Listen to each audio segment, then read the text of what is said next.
to Dr. Jim Paharik and Hannah Ciocco. Thank you so much for that introduction. So we're here tonight to talk about women in the Holocaust as part of Women's History Month. And we know that the Holocaust it's a complicated subject, and it's very difficult to cover the whole event. How do you talk about the death of 6 million people in a way that is understandable and relatable? So over the years, what I've started to do is to focus on specific stories to make the Holocaust seem more real and to make the meaning of it clearer to students. So what we're showing right now is these are the banners that hang outside our center on 3rd Admin. And they were created for us by the graphic arts program. And they're really a powerful way of reminding us of the key questions that we have to ask when we think about the Holocaust. I love that last panel, especially. Why do we love silently but hate openly? That's a question we need to be asking right now in our society. So you can't tell it from this visual, but the banners are very large. They're about 10 feet high, 3 or 4 feet wide. And so you can't miss them when you're on 3rd Admin. So I would like to invite anyone who hasn't been to the center yet to please stop by and take a look at what we have in the center. We have many artifacts, many objects of art, and we're happy to tell you our story. So this is what our center is devoted to. It's what we stand for. We want to end genocide, anti-Semitism, and racism. And all of those things were part of the Holocaust. All of those evils were part of the Holocaust. And of course, they continue into the world today. So we don't want to give the impression that all we do at the center is teach about the Holocaust.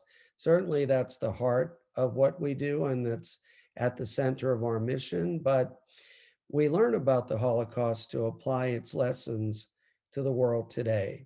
And we're very cognizant of the fact that anti-Semitism, racism, and genocide are still with us in the world. And so we want to educate people about their dangers in the world today and to teach the lessons of the Holocaust for today's society. So I want to begin by explaining a little bit about who the Nazis were.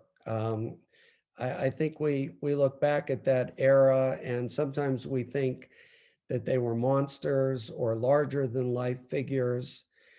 But in fact, they were people who had a racist ideology that guided them to create a genocidal state. And I think that's the best way to put it. They murdered millions of innocent people in the name of their belief that there are inherent differences among human beings, that some people are more worthy of living than others.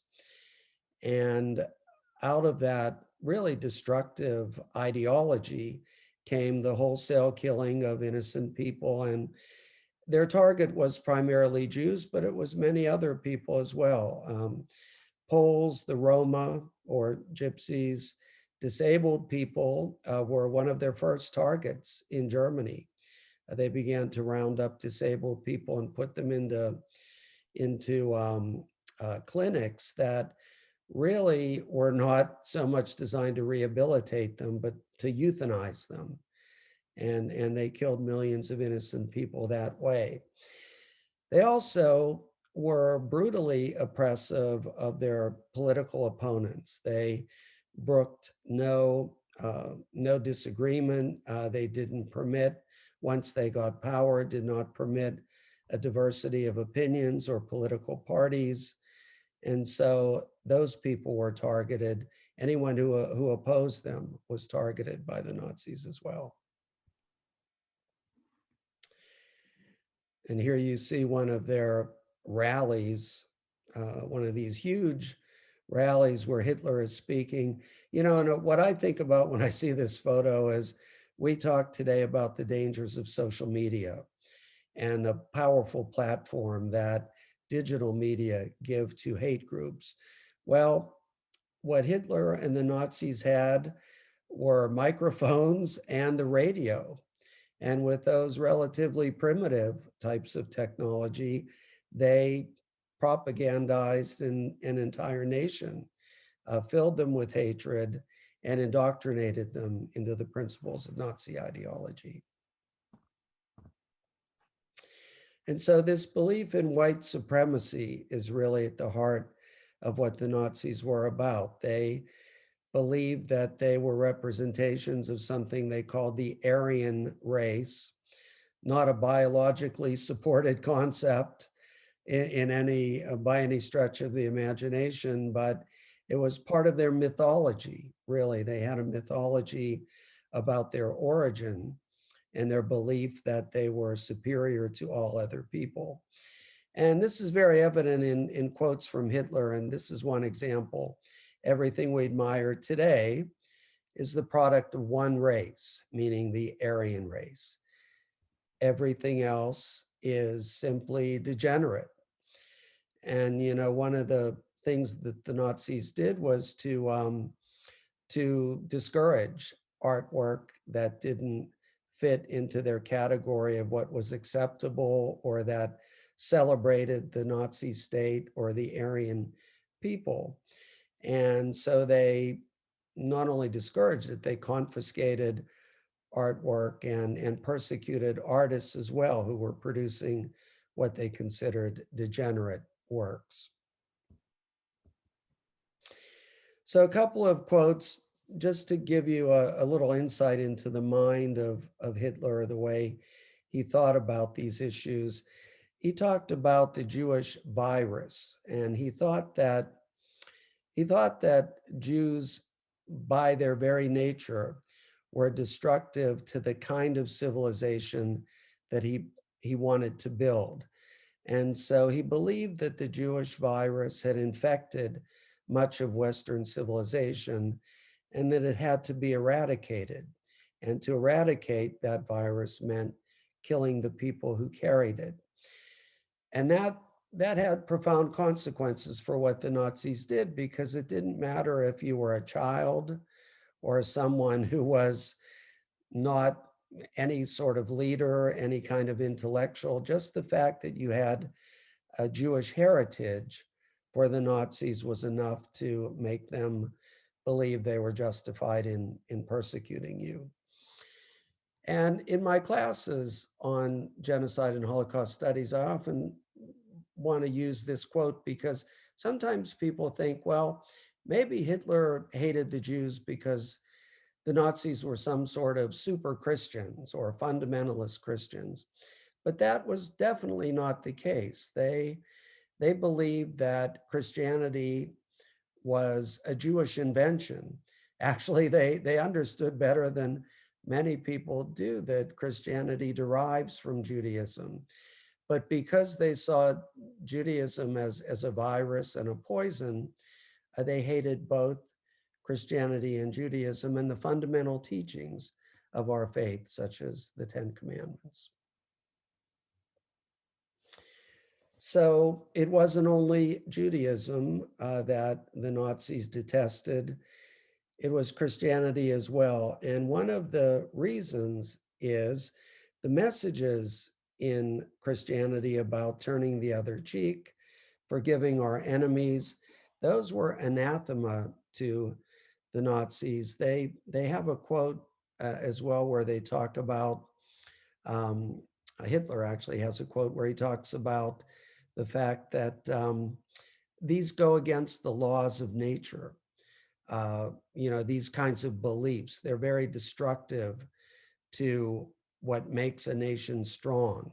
They do not fit a warrior nation, the ideology that a warrior nation needs. So this idea of the survival of the strong, the survival of the fittest, social Darwinism is another term for this, was very much at the root of Nazi thinking. So why do we study the Holocaust today? Well, we study it, of course, to learn the facts of history. The last thing we ever want to do is deny the reality of the Holocaust or to deny the damage that it did.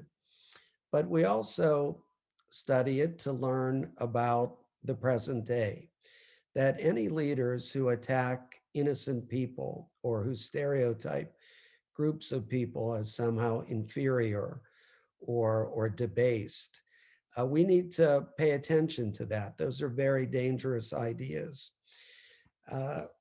Hitler also talked about lying, the importance of lying, and that if you tell a big enough lie often enough, people will believe it. So the Nazis also offer us a warning about the dangers of propaganda designed to encourage hate in the world today. And another lesson, another thing that we need to learn from the Nazis is that in the face of leaders who preach violence or who propagate hate, we can't be silent. You just can't be, because that adds to their sense of power. In Nazi Germany, people were very much afraid to speak out for good reason. The Gestapo was very active in arresting anyone who opposed the regime. But more people could have spoken out. More people could have taken that risk. We admire very much the people who did speak out and who did take action to protect the innocent. And we're going to learn about some of their stories today, actually. But, you know, we all have heard this famous quote, I think, from the Lutheran pastor Martin Niemöller, who summed up the lessons of the Nazi period this way. First, they came for the socialists, and I did not speak out. Then they came for the labor unionists, and I did not speak out because I was not one of them. And then they came for the Jews, and then they came for me. So that's the danger of staying quiet and thinking you can ride out the preaching of hatred and that it won't affect you, because in the end it affects all of us and makes all of our lives worse and makes us all suffer for that kind of a system. So our focus tonight is on women and the Holocaust. And we were saying before we began the program that you don't always hear about women and the roles that they played. But in fact, women played many roles in the Holocaust. Some were indeed perpetrators. There have been some wonderful books written recently with great historical research about the women who were leaders in the concentration camps, who abused the women who were there in places like Ravensbrück concentration camp. Many other women were victims of Nazi terror. Anne Frank and millions of others, often very young people. Most women, of course, were, like most men, were bystanders. But there were admirable people, women included, who helped to rescue others, who risked their own lives to rescue other people. And that's a huge thing. You know, many of these women who did this spoke later, were interviewed later and said, we're not heroes. We only did what we needed to do at the time. But they did what very few people were willing to do. And then there were also those who resisted Nazi rule. Sophie Scholl is one of those, and we'll be hearing her story this evening.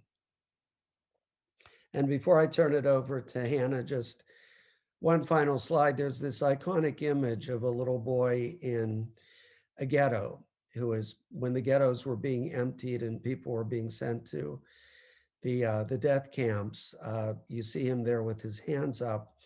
there were many young people who were victims of the Nazis. And so we talk about the role of women in the Holocaust. It's also important to remember the children and the young people who were caught up in the Holocaust. And so Hannah's going to tell us the story of one of those women who was a child during the Holocaust, and she's a dear friend of Seton Hill. Many of you have heard about her. Thanks, Dr. P. So tonight I'm happy to be here, and I'm going to be telling the stories of brave and courageous women, 3 stories specifically. First, starting out with Amit Bastaki, and she is pictured in red here in the photo, and then of course Sister Gemma and Sister Noel. Shulamit was an exceptionally giving and compassionate person, spending her life helping others and sharing her story of survival and empowerment. While she was such a source of light and life for others, she lost her light after a short battle with cancer on January 1st, 2021. While her life was certainly cut too short, Shulamit made an imprint on every person who heard her story. Shulamit, as Dr. P said, was a child survivor of the Holocaust, and she spent the first 3 years of life being hidden from the Nazi regime in a nun's cellar in her native Lithuania.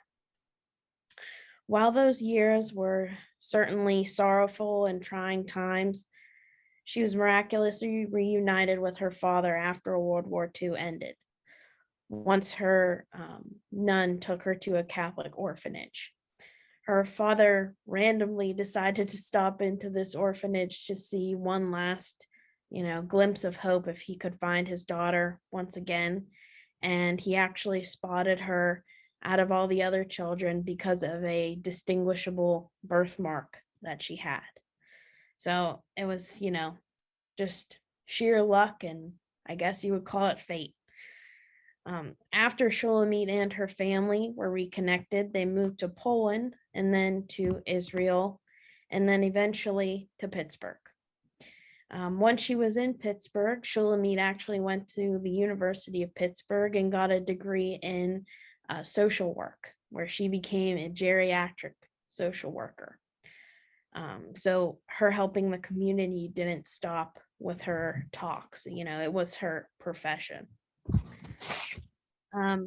I myself was actually lucky enough to actually hear Shulamit's story in person during my 10th grade U.S. history class. Even though this is about 10 years ago, which I hate to say that because it doesn't feel that long ago, I still remember Shulamit's touching story of strength and perseverance. And of course, her teddy bear that she held so close to her the entire time she was telling her story. You can see it in the photo there.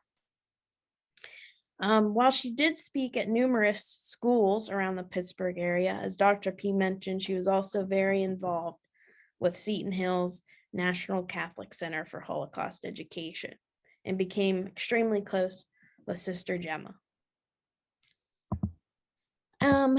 As Shulamit grew older, she was still a witness to the violence that targeted Jews. The Unite the Right rally in Charlottesville, Virginia in 2017 was one of those upsetting and hateful events that forced Shulamit to remember the violence she experienced during the Holocaust. In reference to the event, Shulamit said, "When the neo-Nazis were screaming hateful things against Jews in Charlottesville, that disturbed me to no end. I never imagined that you would be hearing this kind of thing in this country." The next year, Shulamit was once again reminded of the violence against Jews, but from a much more familiar place. The shooting at the Tree of Life Synagogue was in Shulamit's neighborhood, and she actually knew some of the people who were killed.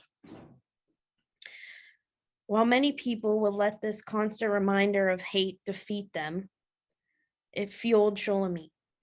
When she spoke about these things, Shulamit always reminded her audience of how important it is to reject hate and to love one another. As the center continues to facilitate lectures, conferences, and other events that teach about the atrocities of the Holocaust, Shulamit's spirited personality, her memory, and her story will remind us of why we aim to counter anti-Semitism and foster Catholic-Jewish relations. The next main character of the story we're going to talk about is Sophie Scholl. Sophie played a key role in the resistance to the Nazi Party in Germany as a German university student herself. While she was not Jewish, Sophie knew that what was going on in Europe and in her backyard was not right. Once democracy had ended in Germany and the Nazi Party had come to dictate the government, Sophie knew that her home country was now corrupt and threatened the freedom and lives of millions of people. With no government officials opposing the Nazi Party, there were no legal ways to oppose the party's ideals, so Sophie took it upon herself to challenge them. With protesting and freedom of speech banned, Sophie was putting her life in danger for the sake of others. Sophie's response to the Nazi Party was the White Rose protest. Spearheaded by her and her brother, the group of anti-Nazi students produced and distributed leaflets to German citizens which protested the Nazis and called for justice. They urged Germans to rise up and overthrow the hateful Nazi Party. After handing out leaflets one day at the University of Munich, Sophie and a few others, including her brother, were turned in for treason and shortly executed after. She was 21. Yet another young woman who was a victim for standing up for what she believed in. The last story that we're going to talk about is the story of Marion Van Winsberg, who helped hundreds of children affected by this tragedy of the Holocaust. As you can see, Marion loved children. She's pictured there holding a child. So Marion was a Dutch social worker, similar to Shulamit. As she was often around and helping children, Marion took advantage of the opportunity to help Jews escape the hand of the Nazi Party. Her network of other women like her helped save over 150 people, most of whom were children. However, in order to save one life, one must protect it. After a tip was given to the Nazi-run police, they raided Marion's home. They found the children that Marion was hiding, but in order to save the lives of the children, the only thing that she could do was to shoot and kill the policeman, which is exactly what she did. After making it out of the war alive, Marion moved to America and married Tony Pritchard. They moved to Vermont, and Marion enjoyed her quiet and peaceful life with her memories of Europe always in the back of her mind. While she did move across the world, Marion stayed in touch with many of those who she helped rescue. Because of her courageous efforts, Marion was honored by Yad Vashem, the Holocaust Center in Jerusalem, with the title Righteous Among the Nations. This award is prestigious and certainly fits Marion's saintly work in Europe during the persecution of innocent men, women, and children. This is a picture of her accepting the award in 1981. So as we reflect on all this tremendously courageous work that these three women did in such a time of hatred and negativity, we must think what we can do today. As we know, there is still hatred in this country and even the world, making our job unfinished. As this wonderful illustration of Anne Frank tells us, we don't have to wait to start to be the change. We can start whenever, and others will join us. So let's celebrate and admire those who fought for themselves and others throughout history. But let us never forget or lose sight of what they were fighting so hard for. Thank you.